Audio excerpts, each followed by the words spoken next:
Kanchipuram వకుడా silks నాణ్యత మా ప్రాధాన్యత. మదీనాగూడ, మియాపూర్, హైదరాబాద్ లో త్వరలో శుభారంభం. నమస్తే, నేను మీ anchor Shiva. Welcome to iDream media. ఈరోజు మన ముందున్న గెస్ట్ మహేష్ విట్ట.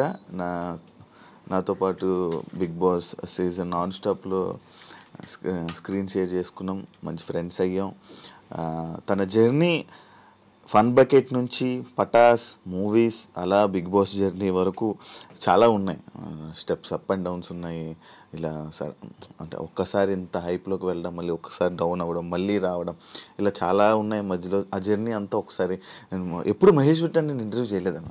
అంటే నా సీజన్ అయిపోయి 3 సంవత్సరాలు అయ్యింది. ఈ రోజుకి నేను మహేష్ విట్ట ఇంటర్వ్యూ జరగకపోవడం ఏంటి, అది చాలా ఎందుకు అవ్వలేదు నాకు కూడా తెలీదు. అప్పట్లో నేను ఫోన్ చేసేవాడిని, ఇంటర్వ్యూ ఇవ్వనంటే ఫోన్ కూడా ఎత్తేవాడు కాదు. మరి ఎందుకు ఎత్తేవాడు కూడా నాకు తెలియదు. ఇవన్నీ మంచిగా ఒకసారి మాట్లాడదాం. ఎంత టైం అవుతుంది ఏమవుతుందో తెలీదు. తప్పకుండా అందరూ మొత్తం ఫుల్ ఇంటర్వ్యూ చూసి మహేష్ విట్ట గురించి తెలుసుకొని ఆయన జర్నీ గురించి తెలుసుకుంటారని కోరుకుంటున్నాను. Yeah bro, hi. గాలి పిలుచుకోకుండా అంటే ఇంట్రడక్షన్ అంటే అలాగే నేను బాగున్నాను. కానీ నువ్వు ఇన్ని రోజుల నుంచి యాంకరింగ్ చేస్తావు, నీకెందుకు టీవీలో ఒక ఇది యాంకర్ రవి లాగా, యాంకర్ ప్రదీప్ లాగా ట్రై చేయాలని నీకు ఎందుకు అనిపిలా? చేస్తాం అబ్బా. కాకపోతే ఏంటంటే ఇప్పుడు నా ఇంటర్వ్యూ చేస్తున్నావు నువ్వు అడుగుతావు జనాలు చాలా ఇచ్చాను నేను ఇంటర్వ్యూ. నేను ఇంటర్వ్యూలు చేసేటప్పుడు నాకు ఇంటర్వ్యూలో అవకాశం ఇవ్వాల, మన గురించి తెలీదు. అలానే మనకు మేము ట్రై చేసుకోవడం వల్ల ఓకే నేను ఇంటర్వ్యూలు చేస్తానని తెలిసింది. ఇప్పుడు టీవీ షోలను హోస్టింగ్ నేను చేస్తానని తెలీదు, నాకు ఎవరు అవకాశం ఇవ్వాల. ఒక అవకాశం వచ్చిందంటే అది స్టార్మా వాళ్ళు బజ్ హోస్టింగ్, అది ఒకటి చేశాను అంతే. అది హిట్ అయింది, ఓకే సాటిస్ఫాక్షన్. బ్రాండ్స్ చదివాను, బ్రాండ్స్ చదివేసాను, అన్నీ అయిపోయింది. అది బాగా చేస్తాను, ఓకే అయిపోయింది. దాని తర్వాత ఇంకా కొన్ని ఛాన్సెస్ వస్తాయనుకున్నాం, వస్తాయన్నారు కానీ రాలేదు. ట్రై చేయాలి. కానీ యాంకర్ షో గురించి నాకు తెలిసిందో ఏంటంటే మీరు పైన ఏదైతే చూస్తున్నారో అది కాదు. సో వాడి జర్నీ ఎందుకంటే బిగ్ బాస్లో మేము మాట్లాడుకునేటప్పుడు మొత్తం వాడి స్టోరీ అంతా ఇప్పాడు, చిన్నప్పటి నుంచి ఏంటి అది ఇది అని. యాక్చువల్గా జర్నలిజం మీద ఒక సినిమా తీయాలనుకుంటే వీడి క్యారెక్టర్ని హీరో క్యారెక్టర్ కింద పెట్టేయచ్చు. వీడి జనరేషన్ కాదు, వీళ్ళ నాన్న కూడా మీడియాలో పనిచేసేవాడు. సో అక్కడి నుంచి ఉంది వాడికి. వాడు ఏదంటే పేరు కోసం ఇది చేస్తాడు, కానీ వాడు ఇంకా చాలా కథలు ఉన్నాయి. ఎలా ఉన్నావు? బాగున్నా. మూవీస్ అన్నీ నడుస్తున్నాయి? బాగా నడుస్తాయి, పర్లేదు. అంత హ్యాపీయా ప్రెసెంట్? హ్యాపీ. కాదు, నీ ఫన్ బకెట్ ముచ్చట్లోకి వెళ్దాం. ఫస్ట్ ఫన్ బకెట్ ఆఫర్ అది ఏంటి, మీరే క్రియేట్ చేసుకుందా ఫన్ బకెట్? కాదు, అదేంటంటే నేను 2014 చదువు అయిపోయింది ఎంసీఏ. 2015లో కొన్ని జాబులు చేసిన. సో ఒక 1 month శాలరీ పడగానే నాకు ఎందుకంటే సాటిస్ఫాక్షన్ లేదు, మానేయడము అలా ఇలా. నాకు అర్థం కాలేదు ఏంటంటే అరే పొరపాటున ఇక్కడ ఇరుక్కొని పోతే నెక్స్ట్ ఇంకా సినిమాలకు దూరం అయిపోతామేమో. అంటే సినిమాల్లో ఉండే కష్టాలు మనకు తెలియదు కదా, ఇక్కడ మనం కృష్ణానగర్లో పడే కష్టాలు. సో ఐటీ చదువు అయిపోయింది, జాబ్ వచ్చేసింది, సింపుల్గా అయిపోయింది. సో పొరపాటున కష్టపడతామేమో, అక్కడికి వెళ్తే ఏమైనా క్లిక్ అవ్వచ్చు కదా, మనకు ఉంది కదా, అది ఇదని ఒకటి ఉండే డౌట్. సో అప్పుడు ఇంట్లో వాళ్ళని అడిగితే వాళ్ళు 1 year టైం ఇచ్చారు. నేను అడిగాను 1 year టైం ఇవ్వండి, నేను వెళ్తా కృష్ణానగర్కి, కింద మీద పడి కష్టపడతా, నేను క్లిక్ అవ్వలేదు అంటే మళ్ళీ వచ్చి జాబ్ చేసుకుంటా అనేసి చెప్పి సరే ఓకే అంటారు. అప్పుడు ఇక్కడికి వచ్చి నేను డైరెక్ట్ నువ్వు వెళ్ళి నేను అసిస్టెంట్ డైరెక్టర్ అంటే నీకు ఫస్ట్ పని రావాలి, మనకు పని రాదు, పని నేర్పించేవాడు అంత ఈజీగా దొరకడు. సో అప్పుడు నేను అనుకుంది ఏంటంటే ఈ ఆర్ట్ ఫిలిమ్స్కి ఇంటర్న్షిప్ వెళ్దాం. సో వాటికి ఏం చేయాలంటే ఈ విఎఫ్ఎక్స్ ఎడిటింగ్ అవి రావాలి. సో అది నేను దిల్సుఖ్ నగర్లో కోచింగ్ తీసుకునేవాడిని. ఆ టైంలో నెలకు 4 రోజులు క్లాసెస్ ఉంటే 3 రోజులు ఖాళీగా ఉండేవాళ్ళు. ఏం చేయాలి అనుకున్నప్పుడు ఫన్ బకెట్ డైరెక్టర్ హర్ష అన్న వరకు ఫేస్బుక్లో పోస్టులు పెట్టేవాడు అనమాట. సో వాటికి కావాలని ఆయన దృష్టిలో పడాలని చెప్పి ఆయన పోస్ట్ పెట్టగానే కామెంట్ పెట్టడం, లైక్ పెట్టడము, ఇట్లా కళ్ళల్లో పడిన తర్వాత ఆయన ఎప్పుడు ఏంటంటే రైటర్స్ కావాలి అనేవాడు. నేను 2014 ఏది ఎంసీఏ ఫైనల్ ఇయర్లో ఉన్నప్పుడు ఒక షార్ట్ ఫిల్మ్ తీసిన, ఒక 6 minute షార్ట్ ఫిల్మ్. దానికి ఏంది రైటర్గా డైరెక్టర్గా నేనే. తర్వాత ఒక 2 షార్ట్ ఫిల్మ్స్ రాసుకున్నా, ఒక లవ్ స్టోరీ ఒకటి థ్రిల్లర్ ఒక 25 minutes డ్యూరేషన్లో 2 షార్ట్ ఫిల్మ్ రాసుకున్నా. ఒకసారి అన్న నేను కలవాలి, స్టోరీస్ ఉన్నాయి, రైటర్ కావాలన్నారు కదా అంటే సరే రా తమ్ముడు అని చెప్పి పిలిచి మాట్లాడినాడు.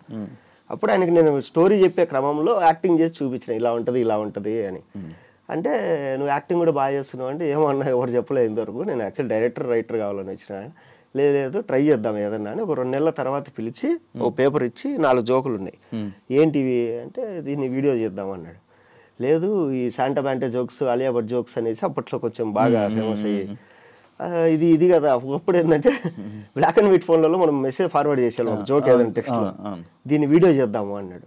అంటే నేను క్లిక్ అవుతుందన్నా అని చెప్పిన. ఎట్లా అంటే 2 నిమిషాల్లో 4 వీడియోలు 4 జోక్స్ అంటే ఇది బాగా క్లిక్ అవుతుంది. మనకు ఇప్పటిదాకా చూసుకోవడానికి ఏదో మూవీలో కామెడీ సీన్స్ జబర్దస్త్ తప్ప మనకు లేదు యూట్యూబ్లో. అందరు లవ్ స్టోరీలో తీస్తారు, బాగుంటుంది ఇది అని. సరే ట్రై చేద్దామని చెప్పి జస్ట్ ట్రై చేసినాం అంతే. దానికి కూడా ఏంటంటే మా ఛానల్ ఎండి రవిశంకర్ గారు చెప్పింది, ఓ 20 ఎపిసోడ్స్ పైలట్ తీయండి. పైలట్ ఏది నేను మినిమం డబ్బులు ఇస్తా, పైలట్ తీయండి, అది అప్లోడ్ చేద్దాం, అది క్లిక్ అయితే కంటిన్యూ చేద్దాం అన్నాడు. సో ఆయన పైలట్ షూటు డబ్బులు లేవు అన్నందుకు మా డైరెక్టర్ ఏం చేసిన అంటే అసిస్టెంట్ డైరెక్టర్లు 3 ఉండేవాళ్ళం. నేను, హర్ష కొమ్మన్ అనే ఒక అబ్బాయి, త్రిశూల్ అనే ఒక అబ్బాయి, మేము 3 అసిస్టెంట్ డైరెక్టర్లం. అప్పటికే మేమందరం ఒక్కొక్క షార్ట్ ఫిల్మ్ తీసేసుకున్నాము. అందులో హర్ష కొమ్మన్ అనే అబ్బాయి మూవీ స్టోరీస్ రాసుకుంటున్నాడు. సో ఇలా మేము ఉన్నప్పుడు అసిస్టెంట్ డైరెక్టర్ మమ్మల్ని పెట్టి మీరే యాక్ట్ చేయండి, డబ్బులు లేవు మనకు, యాక్టర్లు పిలవలేవు అన్నాడు. అలా ట్రై చేసినాం, అది క్లిక్ అయింది అంతే. నార్మల్గా క్లిక్ అయిపోయింది అంతే. ఘోరం కదా అప్పుడు, ఫుల్ వైరల్. మామూలుగా కాదు, ఒక జియో రాకముందే మిలియన్స్లో వెళ్ళేటివి. అదే కదా, ఇప్పుడు జియో ఏమీ లేదు. అప్పుడు ఏంటంటే 158 రూపాయలు వేసుకుంటే 1 GB వచ్చేది మనకు. ఇప్పుడు రోజుకు 2 GB వస్తుంది. ఆ 1 GBతో మా వీడియోస్ మిలియన్స్ వెళ్ళేవి. ఇంకా ముఖ్యంగా ఏంటంటే అప్పటికి ఇంకా వైఫై అనేది మనకు అంత లేదు, ఫారిన్ లో ఎక్కువ అనమాట. ఆస్ట్రేలియాలో, తర్వాత న్యూజిలాండ్, ఖతర్, ఒమన్, తర్వాత అమెరికా, ఇట్లా అన్ని చోట్ల నుంచి ఫేస్బుక్ లో మెసేజ్ చేసేవాళ్ళు. అప్పుడు మీ వీడియోస్ చూస్తుంటాం బ్రో అది ఇదని. అండ్ ఆస్ట్రేలియాలో అయితే మా కజిన్ వాళ్ళు ఉన్నారు, అక్కడ తెలుగు వాళ్ళందరిది మీటింగ్ అవుతుంటాయి 3 months అట్లా. అందరు కలిసినప్పుడు ఫస్ట్ హాఫ్ అన్ అవర్ మా వీడియోస్ వేసుకొని అందరూ నవ్వుకొని రిఫ్రెష్ గా మీటింగ్ స్టార్ట్ చేసేవాళ్ళండి. సో అలా అన్ని నేను మెసేజ్ చేసేవాడిని నీకు ఫేస్బుక్ లో, ఉందా చూసావా? తెలీదా? మన ఫేస్బుక్ ఫ్రెండ్స్ చూడు, నిజం మన ఫేస్బుక్ లో ఏ మెసేజ్లు ఉంటాయి. ఏమని ఉంటుంది నీది? యాంకర్ శివ అని ఉంటుంది. నేను చూస్తాను, నేను మెసేజ్లు ఏం పెట్టాను నీకు? యాంకర్ శివ ఫ్రెండే కదా, ఫ్రెండ్ వచ్చింది. ఏయ్ ఉన్నాయా మెసేజ్? ఉన్నాయి. ఉన్నాయా? 2018 జనవరి 27 ఉన్నాయా? వాయిస్ కిరాక్ లైక్ పంపించిన. తర్వాత వెల్కమ్ టు వైజాగ్, నేను అప్పుడు దేనికో వైజాగ్ పోయినా 2018లో. తర్వాత హాయ్ అన్న మీతో ఇంటర్వ్యూ ప్లాన్ చేస్తున్నా 2018. అప్పుడు నేను నాట్ ఓకే అన్నా. తర్వాత పార్వతీశం ఇంటర్వ్యూ ఒకటి పంపించినావు. తర్వాత హ్యాపీ బర్త్డే, అది కంగ్రాచులేషన్స్. నేను ఫేస్బుక్ మాక్సిమం ఓపెన్ చేయను ఇప్పుడు. 2019 ఉంది లాస్ట్ మెసేజ్లు ఉన్నాయా? ఉన్నాయి.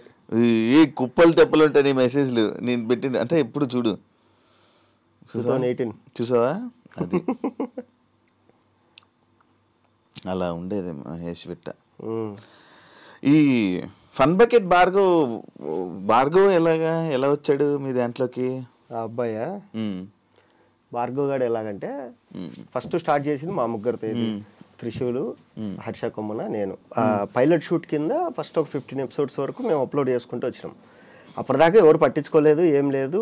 మేమేందంటే మేమందరం ఫోన్లు చేసుకొని అరే ఈరోజు 2000 views వచ్చినాయి మనకు, అది ఇది అనుకునేవాళ్ళు. ఒక 15th episode తర్వాత బాగా క్లిక్ అయిపోయింది. బాగా క్లిక్ అయిపోయిన తర్వాత అప్పుడు ఉదయ్ అని చెప్పి ఒక అబ్బాయిని, ఒక ఆవిడ ఇలా ఫన్ బకెట్ అనేది ఒకటి జరుగుతుంది, పలానా చోట ఆఫీస్ ఉంటుంది, మీరు వెళ్ళి డైరెక్టర్ని కలవండి, మీకు ఛాన్స్ ఇస్తాడు అంటే. ఆ అబ్బాయి మధురానగర్లో హాస్టల్లో ఉండేవాడు. ఆ అబ్బాయితో పాటు ఇంకొక అబ్బాయి భరత్ బెహ్రా, వీళ్ళిద్దరు కలిసి వచ్చారు. మా డైరెక్టర్ వీళ్ళిద్దరిని చూడగానే ఇద్దరు మంచి సాలిడ్ పర్సనాలిటీ, స్టైలిష్గా ఉన్నారు ఇద్దరు. అరే వీళ్ళేదో బాగున్నారు ఇద్దరు చూడడానికి, ఎక్కడ మీది అంటే ఇట్లా ఒరిస్సా శ్రీకాకుళం అది ఇది అంటే, ఓ మీ స్లాంగ్ బాగుంటుంది కదా, సో ట్రై చేద్దాం మిమ్మల్ని కూడా అని వాళ్ళిద్దరిని పెట్టి ట్రై చేసినాడు. అప్పుడు ఏంటంటే కనుక భరత్తో పాటు అదే పీజీలో ఫన్ బకెట్ భార్గవ్ ఉండేవాడు, వాడు కూడా వచ్చేవాడు. సో వచ్చాడు కదా, మా డైరెక్టర్ ఏంటంటే ఈ మా దాంట్లో జోక్స్ని కేటగిరీస్ డివైడ్ చేసేవాడు. ఒక ఏదన్నా ఇది మరీ ఎడ్డి జోక్ ఏదైనా ఉందంటే అది నాతో చేయించేవాడు. Girl friend boy friend joke అయితే త్రిశూల్ అనే అబ్బాయి, ఎవరు సెట్ అయితే వాళ్ళది. సో అలా చేసుకుంటే ఏంటంటే కనుక ఒక ఎపిసోడ్ ఒక 5 నిమిషాలు 10 నిమిషాలు రావాలంటే దాంట్లో ఫిల్అప్ ఉండాలి కదా. అట్లా భార్గవ్ గారు కూడా నేను చేస్తా అంటే సరే చేరా నువ్వు కూడా ఏదన్నా అని చెప్పేసి వాడిని కూడా పెట్టేవాడు. అంటే ఫన్ బకెట్ నా వల్లే నడిచింది అన్నట్టు మనం అప్పుడు మాట్లాడేవాడు. అండ్ ఇంకోటి అప్పుడు ఏదైతే జరిగిందో దాని తర్వాత fun bucket full bad name అయిందండి మొత్తం, మీరు అందరూ మాట్లాడుకున్నారంటే. బ్యాడ్ నేమ్ మ్యాటర్ ఏంటంటే ఇప్పుడు ఫన్ బకెట్ భార్గవ్, ఇప్పుడు సింపుల్ చెప్తాను, జబర్దస్త్ అనేది ఉంది, దానివల్ల ఒక 50 మంది ఆర్టిస్టులు ఈజీగా ఉన్నారు పేరు వచ్చిన వాళ్ళు. తర్వాత బిగ్ బాస్ అనేది ఉంది, బిగ్ బాస్ వల్ల దగ్గర దగ్గర ఇప్పటికి ఇన్ని సీజన్ల వరకు ఒక 90 మందికి పేరు వచ్చింది. 120 మంది. సో అలా మా ఫన్ బకెట్ నుంచి ఒక 15 మంది 20 మంది ఆర్టిస్టులు ఉన్నారు. అందరిలో ఫన్ బకెట్ అనే పేరు దాన్ని సృష్టించిన డైరెక్టర్ పెట్టుకోలేదు. దానివల్ల మేమందరం బతుకుతాం, కానీ మేము కూడా పెట్టుకోలేదు. కానీ ఈడు పెట్టుకున్నాడు, ఈడొక్కడు పెట్టుకున్నాడు ఫన్ బకెట్ భార్గవ్ అని పెట్టుకున్నాడు. తర్వాత ఎక్కడ చూసినా న్యూస్ ఛానల్ చూస్తే fun bucket Bhargav, fun bucket ఈడేదో చేసేది ఏదో పని చేశాడు, మళ్ళీ మన మన ఫన్ బకెట్ పేరు పెట్టుకున్నాడు. చూసిన వాళ్ళందరూ మనల్ని అడుగుతారు ఏంది మీ వాడు ఇది, మీ వాడు అది ఇది అని చెప్పి అనుకున్నాం అంతే. మళ్ళీ అప్పుడు కదిలింది కదా మళ్ళీ, అవును ఎందుకు అది ఆగిపోయింది సడన్ గా? జోక్స్ లేవు అంటే అక్కడికి వచ్చిన వాళ్ళందరూ ఏంటంటే సినిమాలు చేయాలని. ఇప్పుడు మా డైరెక్టర్ వచ్చేసి అప్పటికే డైరెక్టర్గా ట్రై చేసి రణరాజీరానికి అసోసియేట్గా పనిచేసి మళ్ళీ ఏదో ఫ్యామిలీ ప్రాబ్లమ్స్ వచ్చి మళ్ళీ రిటర్న్ వచ్చి ఇక్కడ మంత్లీ శాలరీ కింద జాయిన్ అయ్యి చేసుకునేవాడు. సో నేనేంటంటే నా గోల్ ఏంటి, నేను సినిమాల్లోకి వెళ్ళాలి, సినిమాల్లో ఉండాలి అనేసి నా గోల్. సో ఇలా అనుకునే టైంలో అది ఏమైందంటే ఒక 50-60 ఎపిసోడ్ల వరకు వచ్చిన తర్వాత మాకు ఛాన్సెస్ వచ్చినాయి బాగా. ఇది నాకు మూవీస్లో ఛాన్సులు రావడము, తర్వాత మా డైరెక్టర్కి ఏంటంటే అప్పటికే స్టోరీ రాసుకొని చాలామంది హీరోలకు చెప్పేసి ఒక ప్రొడ్యూసర్ వచ్చి ఆ ప్రొడ్యూసర్ ఆఫీస్ కూడా ఓపెన్ చేద్దామంటే మేమందరం ఆఫీస్ అయితే అంటే మాకెంత ఏమనిందంటే సినిమాలు చేయాలి ఎప్పటికైనా సినిమాల్లోకి వెళ్ళాలి అని. తర్వాత మా ఫన్ బకెట్ డైరెక్టర్ది ఈ డిమాంటేషన్ వచ్చేసి ప్రొడ్యూసర్ కొద్ది రోజులు ఆపుదామని చెప్పి అది పూర్తిగా ఆగిపోయింది. సో ఇలా ఆగిపోయింది. 100 ఎపిసోడ్స్ తర్వాత నేను మానేసా, మా డైరెక్టర్ మానేశాడు. తర్వాత మిగతా వాళ్ళు కంటిన్యూ చేసుకుంటూ వెళ్ళేవాళ్ళు. మేము 100 ఎపిసోడ్స్ వరకు చేసినాం, మేము 240 ఎపిసోడ్స్ చేసినారు మొత్తం 240 ఎపిసోడ్లు. ఇంకా తర్వాత కంటెంట్ లేదు, జోకులు ఎక్కడి నుంచి తీసుకురావాలి మేము, అది ఆపేసినారు. కంటెంట్ లేదు, జోక్స్ లేవు అంతే. ఇప్పుడు స్టోరీ ఓరియంటెడ్ అంటే ఏదో ఒకటి రాయొచ్చు, జోక్స్ సింగిల్ లైన్ జోక్స్ ఎన్ని రాస్తాం మనం. నువ్వు డైరెక్ట్ సినిమాల్లోకి వెళ్ళావా ఫన్ బకెట్ నుంచి, లేకపోతే మధ్యలో పటాసు? డైరెక్ట్ సినిమాలే. ఫస్ట్ సినిమా నేనే రాజు, ఫస్ట్ ఓకే అయిన సినిమా నేనే రాజు నేనే మంత్రి. ఫస్ట్ స్క్రీన్ మీద కనపడ్డ సినిమా సెమంతకు మణి. దానికి ముందు ఫస్ట్ చేసిన సినిమాలు ఒక 2 చిన్న సినిమాలు ఉన్నాయి. ఏదంటే ఈ నేరాజు నేను మధ్య స్టార్ట్ అయ్యే లోపల చిన్న సినిమాలు చేసిన. అది చేసిన తర్వాత ఏంటంటే ఇప్పుడు రాక పేరు వచ్చింది, ఓకే దీపు ఉన్నప్పుడు ఇల్లు చక్కదిద్దుకోవాలి. అప్పుడు ఏంటంటే నాకు జబర్దస్త్లో టీమ్ లీడర్ ఛాన్స్ వచ్చింది. సో నాకేంటంటే ఈ ప్లాట్ఫామ్ నాకు తెలుసు, యూట్యూబ్ ప్లాట్ఫామ్ నాకు ఎక్స్పీరియన్స్ ఉంది, సినిమా ప్లాట్ఫామ్ అనేది పనిచేస్తున్నా, టీవీ ప్లాట్ఫామ్ నాకు తెలియలే ఇంకా. అప్పుడు ట్రై చేస్తూ అటు ఇటు అన్నప్పుడు నేను అన్న నాకు కొంచెం ఫియర్ ఉంది, స్టేజ్ ఫియర్. సో అది పోగొట్టుకోవాలి, ఈ లోపల నేను ఏదన్నా కొంచెం స్టేజ్ ఫియర్ పోవడానికి ఏదైనా చేసుకుంటా అన్నప్పుడు అప్పుడు మళ్ళీ వాళ్ళు పటాస్ చేయన్నారు. సో 12 ఎపిసోడ్స్ అది చేసిన. ఆ లోపల ఏంటంటే ఈ పటాస్ చేసి ఇంకా ఓకే జబర్దస్త్ టీమ్ లీడర్ తీసేసుకుందాము అని అంతా ప్లాన్ చేసుకునే టైంకి సినిమాలో బిజీ అయిపోయినా. అప్పుడు డైరెక్టర్ తేజ గారు వచ్చేసి అరే నీకు ఎప్పుడు ఫోన్ చేసినా కానీ నీ డేట్స్ వల్ల ఇబ్బంది పడకూడదు అటు సైడ్ ప్రొడక్షన్ వాళ్ళు, సో నువ్వు మ్యాక్సిమం లాక్ అయిపోతే ఏదో ప్లాట్ఫామ్ ఫిక్స్ అయిపో. అప్పుడు నేను ఇంకా యూట్యూబ్ టీవీ 2 మానేసి ఓన్లీ సినిమాల మీద కూర్చున్నా. అట్లా అలా షిఫ్ట్ అయింది. అందుకు పటాస్ అన్ని ఎపిసోడ్స్ చేసావా? 12 ఎపిసోడ్స్ చేసేసి ఆపేసిన.